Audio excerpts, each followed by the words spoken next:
Bom dia, meus amigos.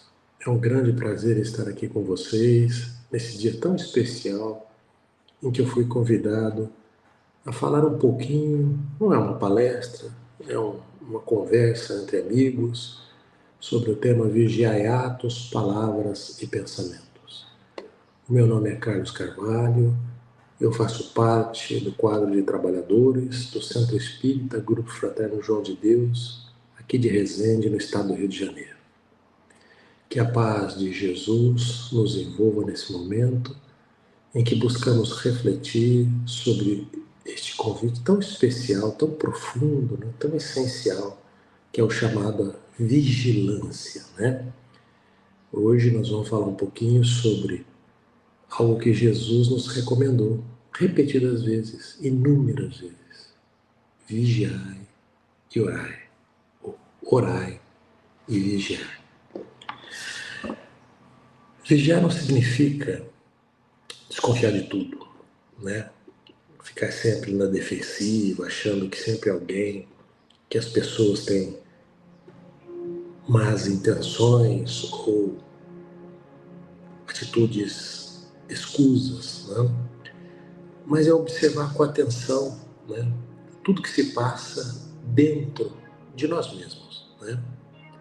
Jesus nunca disse vigiar os outros, apesar de todos nós adorarmos vigiar o próximo, né?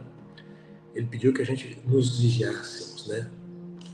Nós, internamente, né? A nossa transformação, né? Vigiar é um ato de amor, é uma forma de cuidado consigo, né? E com o nosso próximo também, né?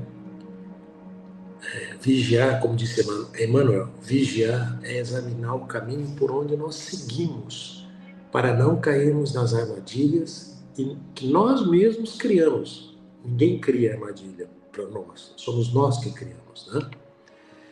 Então, primeiro nós temos que fazer o quê? Vigiar os nossos atos, né? Os nossos atos revelam o que trazemos no coração. Às vezes, pequenas atitudes, não é? Um olhar impaciente, eu posso falar isso de cadeira, né? Porque eu sou muito impaciente, meu trabalho profissional, na minha vida profissional, me exigia muita rapidez, né? Então, eu criei esse hábito que às vezes é bom, às vezes não é bom, às vezes nos atrapalha muito, porque nós nos tornamos pessoas muito impacientes, né? Um gesto de indiferença, quando nós, por exemplo, passamos do lado de uma pessoa que está em dificuldades, uma pessoa que pede ajuda e com certa indiferença, seguimos caminho e não olhamos para trás, né? Uma omissão, né? A gente vê uma pessoa ser caluniada, uma pessoa ser maltratada e simplesmente não é comigo, sigo em frente, também não olho para trás. Então, tudo isso pode causar problemas, né, para nós mesmos, né, para os nossos atos, né? Então, o simples cumprimento negado pode ferir alguém que esperava um gesto de bondade. E nós, espíritas, como dizia o Sustinho, né, nosso saudoso amigo do Núcleo de Estudos Espíritas de Mamileide, lá de São Paulo, o espírita é o ser mais melindroso de todos, né? Então nós precisamos ser espíritas, apesar dos espíritas. Ele sempre falava isso, eu nunca vou esquecer, né? Então, lembrar que Jesus, que agiu sempre com amor, mesmo diante da ingratidão. Vocês se lembram daquela passagem quando Jesus, lá no lago, né, da Galileia, olhava sempre do outro lado do lago à noite, umas luzes que vinham de longe. Jesus era um nazareno, né? Era de Nazaré. E lá do outro lado do lago tinham os gadarenos, que eram os criadores de porcos. Então Jesus um dia entrou na barca com seus apóstolos, com Pedro, com alguns apóstolos, e foi até Gadara, né, para visitar os gadarenos. E quando Jesus desceu lá do lado de Gadara, no caminho ele passou por um cemitério. E lá havia uma pessoa, né? Uma pessoa jogada, obsediada, completamente obsediada. Então Jesus se aproximou e só a aproximação de Jesus junto àquela pessoa obsidiada já causou uma modificação no ambiente, nas energias, no equilíbrio das energias do ambiente. Então, aquele obsediado, né, aqueles espíritos que estavam com o obsediado, falaram para Jesus: o que queres de nós? Nós somos muitos, né? O que queres de nós? E Jesus, o que ele queria era libertar aquela pessoa daquela obsessão, né? E Jesus, conversando com o Espírito, é óbvio que expulsou-os, né? Libertou aquela pessoa daquela obsessão. E aquele movimento dos espíritos deixando, né, se afastando da pessoa, criou um ambiente muito, muito negativo, de vibração. E os porcos, né, os gadarenos eram criadores de porcos que estavam pastando próximo do cemitério onde Jesus se encontrava. Eles sentiram aquela vibração, se assustaram e dispararam. Só que eles dispararam em relação à praia e havia uma certa encosta, pedras, montanhas, e eles se jogaram desesperadamente daquela encosta e acabaram morrendo, estraçalhados, né, mutilados pelas pedras. Os gadarenos, ouvindo barulho, né, vieram ter com Jesus, né, o que estava acontecendo. E antes que eles chegassem, Jesus se virou para a pessoa que se livrou da obsessão e disse: agora vá e se mostre às pessoas, aos doutores da lei, né, que você está livre. Jesus não fazia isso para mostrar superioridade. Ele fazia isso porque as pessoas eram expulsas da cidade. Elas saíam do livro de contabilidade da cidade, né? Então eles tinham que voltar para falar: olha, eu estou vivo ainda, né? Eu estou bem, eu tenho que voltar a fazer parte da sociedade. Essa era a preocupação de Jesus. E os gadarenos chegaram a Jesus e falaram: o que vocês vieram fazer aqui? O que vocês trouxeram de mal para cá, Jesus? Eu não queremos ouvir. Mas eu vim trazer, não queremos ouvir. E Pedro, né, como Pedro era muito parecido conosco, né, virou-se para Jesus e disse: Jesus, faça um raio cair em cima da cabeça dessas pessoas para exterminá-las. Né? E Jesus não deu atenção a Pedro e tentou ainda falar com os gadarenos. Mas eu vim, não queremos ouvir. Vão embora. E Jesus entrou na barca com os apóstolos e voltou para Nazaré. E olhando para trás, ficou muito triste, né? Porque ele havia sido trocado pelos porcos. Né? Então esse é um exemplo de bondade de Jesus, né? de apesar de fazer sempre o bem, nem sempre, né? Nem sempre ele teve o bem das pessoas. Né? Então vigiar é examinar o caminho por onde seguimos, para não cairmos nas armadilhas que nós mesmos criamos. Não podemos nos esquecer disso.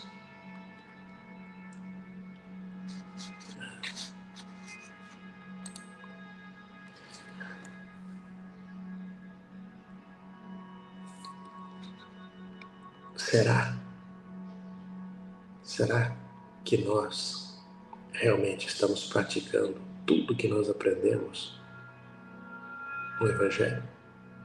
É uma reflexão que nós temos que fazer. Não é? Nós também precisamos não só vigiar os nossos atos, né? Nós temos que vigiar as palavras. Né? As palavras, elas têm poder criador, né? Elas podem erguer ou destruir, curar ou ferir, não é? Eu também me lembro de um ensinamento que eu recebi há muito tempo de uma pessoa que dizia que para se construir o amor, nós precisamos, às vezes, muita lábia, muitas palavras, né? É muito difícil construir o amor. Vocês se lembram quando a gente namorou, né? Antes de casar. Então é difícil, às vezes, né? Construir aquele amor, né? É necessário realmente muitas palavras. Agora, para construir o ódio, basta uma palavra. É como a paz, né? A gente está vendo aí o exemplo do Oriente Médio. Para construir a paz, quantas reuniões, quantas negociações, né? Quantas discussões. Mas para construir a guerra, basta um ato, uma palavra, né? Então é muito difícil. Eu vou dar alguns exemplos para vocês. Tem aquele exemplo que acho que todo mundo conhece, né? Que certa vez uma mulher espalhou boatos sobre um amigo. Muito comum isso, né? Arrependida, procurou um sábio e perguntou o que ela precisava fazer para reparar esse erro, né? Ele pediu que cortasse um travesseiro com penas de ganso, né, ao vento e depois as recolhesse. Mas ela olhou para ele e respondeu: mas é quase impossível isso, né? Como é que eu vou pegar as penas de volta, né, que são no vento, né? Aí o sábio respondeu: assim são as palavras ditas. Uma vez lançadas, é impossível recolhê-las. Né? O exemplo que me faz refletir sobre isso é um que eu ouvi numa palestra do Divaldo, em que ele comenta que uma vez ele foi fazer uma palestra em um determinado local, e antes da palestra, quem já viu uma palestra do Divaldo sabe que sempre tem os cumprimentos, tem as assinaturas nos livros, né, as dedicatórias, né? E ele ficou lá olhando, tinha um homem distante, um pouco distante dele, olhando, fixando, né? Ele falou: poxa, será que essa pessoa não vai chegar aqui? Será que eu sou tão bonita para ficar sendo observado assim, né? E a pessoa não se dirigia a ele, não se aproximava. Depois de um determinado tempo, ele falou: bom, vou ficar aqui. Se ele vier, eu falo. Se ele não vier, ele fica lá. Então, depois de um determinado tempo, a pessoa se aproximou e disse: Divaldo, você se lembra de mim? E o Divaldo, olhando, falou assim: gente, são muitas pessoas que me procuram, que eu recebo. Então, fica difícil eu me lembrar de todas as pessoas. Mas quando o Divaldo olhou para ele, ele sabia quem era aquela pessoa. Ele se lembrou do que ela havia feito para ele. Aí ele disse: Divaldo, eu sou aquela pessoa que escrevia aquela carta. E o Divaldo sabia, era uma carta difamatória, né, que há mais de 20 anos tinha sido escrita, divulgada, né, e que Divaldo sofreu muito na época para superar isso, né? E aí ele, virando-se para Divaldo: eu vim aqui porque eu preciso do seu perdão. Você me perdoa? E o Divaldo, apesar de ter passado muito mal na época, ter se sentido muito mal, virou para ele e disse: não, eu não te perdoo. Mas por que você não me perdoa? Porque eu não guardei ressentimento. Se eu tivesse guardado ressentimento, eu deveria perdoá-lo. Mas como eu não guardei ressentimento, eu não tenho do que perdoá-lo. Não, você precisa me perdoar. Não, eu não tenho ressentimento. Me perdoa, Divaldo. Me perdoa. Desde aquela época, quando eu escrevi aquela carta, alguma coisa falava nos meus ouvidos: não faça isso. Eu fiz. Quando eu fui colocar a carta no correio, alguma coisa me falava isso: não faça isso.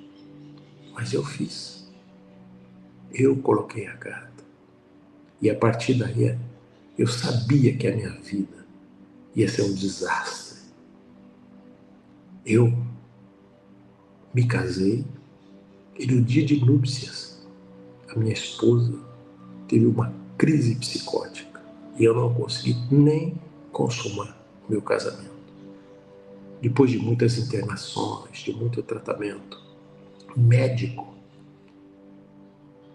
eu tive um filho com ela. E esse filho veio totalmente psicótico. Ele me bate, ele me arranha, ele grita comigo. E desde aquela época, passando por toda essa dificuldade, eu acabei desistindo um pouco da família e me jogando no trabalho. E o que aconteceu? Eu acabei amealhando uma fortuna razoável. Então, eu sou um homem rico, mas não tenho nenhuma paz. E eu sei que eu só vou ter paz quando você me perdoar. Você me perdoa, Divaldo? E aí, Divaldo, sim, eu te perdoo. Mas antes de perdoar, vem aqui me dar um abraço. E ele abraçou, o homem chorou copiosamente, né? E o Divaldo falou: agora, vamos esquecer o passado, vamos ser grandes amigos. Não, eu não posso ser seu amigo, porque aquela carta eu escrevi pelo ódio.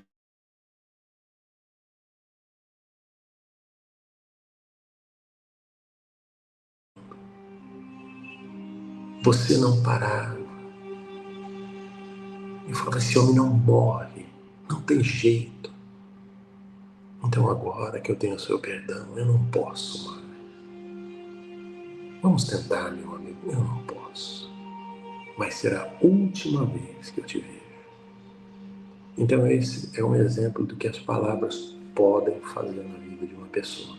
E eu tenho um outro exemplo que é pessoal. Quando eu comecei a trabalhar, com os meus 18 anos, fazendo estágio, eu tinha um chefe na empresa que eu trabalhava que não gostava muito de um determinado senhor, se chamava Messias. Olha o nome dele, Messias. E o senhor Messias, né, era sempre hostilizado pelo meu chefe. E o meu chefe dizia: ele tem uma organização que cuida de crianças. Eu não sei não o que é essa organização. Então levantava já falso testemunho. Eu, como jovem, inexperiente, né, não ligava muito para isso. Mas o tempo passou. As coisas mudam. E o meu chefe precisou do seu Messias. E numa das conversas que meu chefe tentou falar com o senhor Messias muito paciente, muito tranquilo, virou-se para ele e disse: você sabe que quando a gente tem uma bacia com água cristalina, límpida, para sujar essa água, basta um punhado de areia. Para limpar essa água, vão ser necessárias muitas filtragens, ferver a água. E às vezes nem é um exemplo também que eu guardo para mim desde aquela época, o seu Messias, né? Para a gente tomar cuidado com as palavras, né? Porque assim como as palavras uma vez ditas, uma vez lançadas, é impossível recolhê-las. Uma palavra de carinho pode mudar o dia de alguém. Agora, uma crítica impensada pode destruir o esforço de anos. Nós também temos que vigiar os pensamentos, porque antes do ato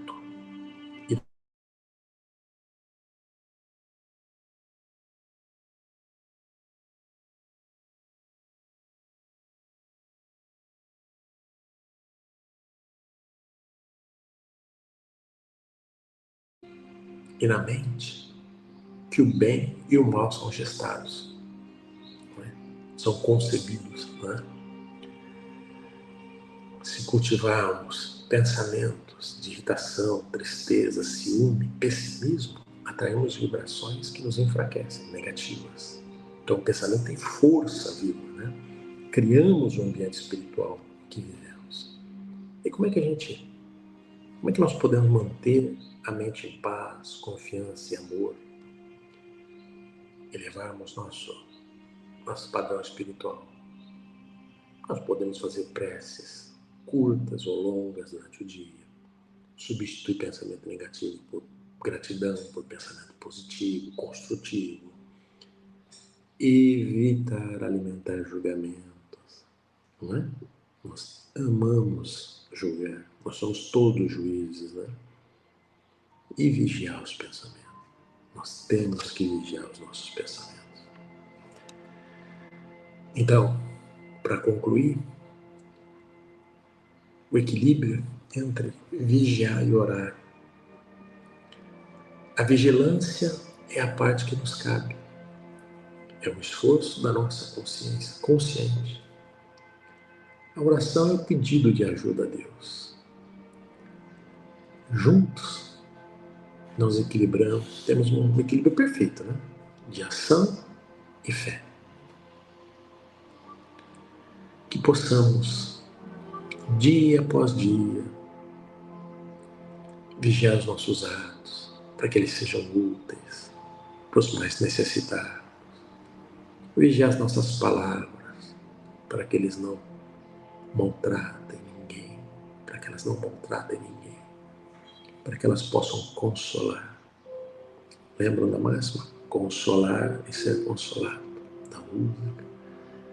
Vigiar os nossos pensamentos, para que eles irradiem luz e amor. Muito obrigado pela oportunidade. Espero que as minhas palavras, que essa inspiração possa tocá-los profundamente nos vossos corações e que vocês tenham uma semana plena de paz, equilíbrio